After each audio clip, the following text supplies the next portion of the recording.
one thought came to mind.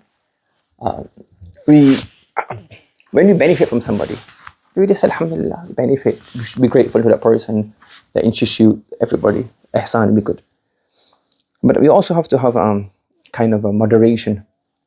One person, I can't remember the exact story, it was Thani Rahmatullah. He was very, very clever. He was very, very upfront. Just very thing. So somebody was mentioning about trying to get other people to benefit from Thani Rahmatullah. So Thani Rahmatullah, he says that a person, you shouldn't, especially a beginner who's not very, very intellectual, he doesn't know how to talk, how to do things, he shouldn't try to encourage people to come to benefit from his teacher. Hi, Sheikh. You following? It's very interesting. He said, don't do this. Because he goes, why? If you do it too much, and you don't have experience, you're going to give this impression as if like this is some kind of cult or something. That everybody's trying to just like, the sheikh or the teacher has like said, everybody, you must bring people to my gathering, you must bring people here, you must bring people here. And it gives a bad impression to other people. That like, why is this like, something like, that's the only thing they're doing is like calling people towards the teacher. See, Hazrat Thani writes himself. I'm not saying this, Hazrat Thani writes this.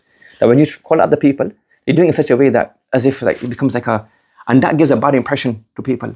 And then people start thinking bad about ulama. People start thinking bad about madaris and about khanqa and about mashayikh. Because what you do is you tell somebody you benefited, you said, I benefit from here, if you want, you can also consider this. So sometimes this happens in students, not only in students, and everywhere. When you're involved in something, you benefit a lot. But sometimes you also forget there's a lot more in the world outside.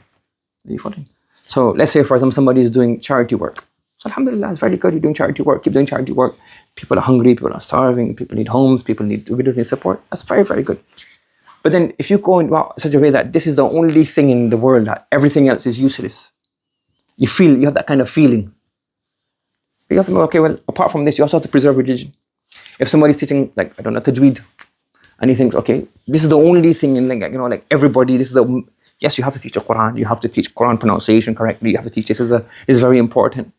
But like, it's in such a way that everybody in the world who doesn't spend a lot of time doing tajweed is sinful. It's a bit moderation. Somebody's studying a Madrasa. Sometimes people have these advertising for Arabic. So it's like, oh, if you don't know the Arabic language and Allah has got a message for you and you're not learning the Quran as you don't like the Quran. Some people, they don't grow up, they don't know Arabic as their mother tongue. They don't know Arabic as their mother tongue, number one. Number two, they're busy, they have to look after their kids, they have to have a family, they have to work, they have to do all of this. By the time they come home from work at 6, they don't have time.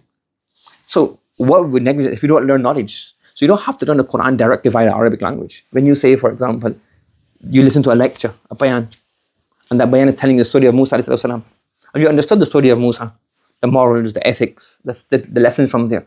You've learned the Quran. You learned that you have to work diligently, you have to honestly. You've learned the Quran. If you can learn Arabic, it's not for everybody. To portray this in such a way that if a person doesn't learn Arabic to understand the Quran directly, he's negligent, he doesn't care about the message of Allah. That's a bit emotional brainwashing. That's not brainwashing, emotional blackmail. Some people can't. They reach a certain age and they're so busy. They've got things to do, commitments to do. You understand? So you have to monitor. Yes, it is very good. If you can learn, and you'll be very beneficial. But it's not like if somebody else doesn't learn it, they don't care about Allah. They don't care about the Quran. You follow? In many other things as well. Because you have to, when you are participating in any particular, not like a group, like a particular way of doing work. There's many ways, many things. Yes? Sometimes, somebody in politics, very important. You have to have Muslims in politics, you have to have them involved in this. It doesn't mean that somebody who doesn't actively involve with it, doesn't care about the ummah. You understand? So yes, you're doing it, I make dua for you, Allah give you afiyah, Allah give you barakah, Allah make it successful. And everybody can't participate in everything, physically everything. And the whole ummah is like a massive machine.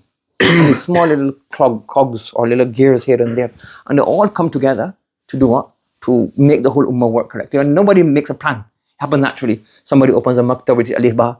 Somebody starts teaching higher levels of book. Somebody does Dars al-Quran. Somebody does Juma Bayan. Somebody does counseling. Somebody does drug rehab. Somebody does so many programs. Somebody does youth club. Somebody does relief work. And Allah puts in everybody's mind what to do. What you have to understand is that the whole ummah, you can't expect the way you're doing something. That maybe Allah has chosen you for this, Allah has given you tawfiq for this, Allah makes you like this particular way of doing something, and you do that. Whatever Allah put in your heart, you do this. And if you like it, you can encourage other people to do that as well. But don't have this narrow-minded thing, this is the only way. Are you following? This is the only way. This is everything else is basically like secondary. At certain points in time, certain things become more important. But we need the whole ummah. And every different thing. Whether somebody's teaching us alif ba to a little child, you don't know the implications of that later on. Somebody doing charity work, that's also needed. Everything is needed. So to have this narrow-mindedness that, oh, this is it. And even what you're doing, you should also be very honest that, look, this is my madrasa, and I benefit, alhamdulillah. And there are many other madrasas outside. Some may have better points, some may not have better points. I like this, I benefit, alhamdulillah. If you want, you can benefit as well. But sometimes, another time, he's a very ajib person. Another time somebody mentioned to me, he said, Hazrat, I get really hurt when people criticize you. He says, when people talk bad about you, I feel very hurt. That's your takabbur, that's your pride. He said, because this has a time of the like student, correct? So he said, when people talk bad about you, the whole world people talk bad about other people. So he said, when somebody talks bad about you, it hurts me. Because you're very proud. He said, does it hurt you when people talk bad about Allah and His Rasul? So much as it hurts you when they talk bad about me? He said, it doesn't hurt you when people talk bad about Allah, talk bad about His Rasul, talk bad about the fuqaha, the ulama, muhaddithun. It doesn't hurt you that much. So it only hurts you because you feel that I'm being attacked. This is my teacher, so therefore, he's talking about my teacher, so he basically attacks me that I'm bad as well. That's why it hurts you. That's why it affects you so much. Yes, he didn't say, oh, yeah, people, he didn't do that. He said, this is because that goes on. So you have to understand the reality of the word is, be realistic. But your institute, you benefit from, alhamdulillah. And somebody may say, I don't like this institute for whatever reason, that's fine. And you don't have to try to portray this and sometimes, oh, this is the best institute, I like it the most. No, it's not the best. There are so many. And everybody is this, we're all small little gears in the big machine of Allah subhanahu wa ta'ala to portray deen. And somebody will benefit some ummah in this way, somebody benefit the ummah in this way, somebody will have 5 students, somebody will have 10 students, somebody will have 5,000 students, somebody will have 400 students, somebody will have 2, somebody will have none. They tried it, they didn't do anything, they intended, somebody will just, it's all the way of Allah subhanahu wa ta'ala. Yes. However you benefit, you be grateful to the teachers you benefit from, you be grateful to the institute you benefit from, and if you think that you benefited, you can encourage others. But don't have a ghulu, don't have like this narrow-mindedness and this kind of thing where it is the only thing. This is not the way of the ulama. We should have this open-heartedness that wherever we want the whole ummah. We're not calling towards one teacher, one shaykh, one madrasa. That's not our goal. Our goal is to call produce Islam. If a person is benefiting from another madrasa, alhamdulillah, you go there, you benefit from there. A person goes to another masjid, he benefits from the Jummah bayan and the khutbah. Very good, go there. A person, however people come to deen. Yes, we should not make it a hizbiyah. That like this is it, like we want to come to our, I want reward. So the more people that use my book, alhamdulillah. But if somebody is learning Arabic from another book, alhamdulillah, it's good. Once the job is being done, you will say, I would love to teach many students. More students I teach will happen, I'll get more reward. But as long as people are studying, alhamdulillah, the job is being done. You should have that open-heartedness and that love for the ummah, not for yourself. Don't call towards yourself, call towards Allah subhanahu wa ta'ala. So a few random points. May Allah subhanahu wa ta'ala give us tawfiq, grant us ikhlas, grant us sincerity. And understand that, have a bigger picture and work for the goodness of the ummah, not about ourselves. Subhanallah wa bihamdihi, subhanakallahumma wa bihamdika, nashhadu an la ilaha illa anta, nastaghfiruka wa natubu ilayk.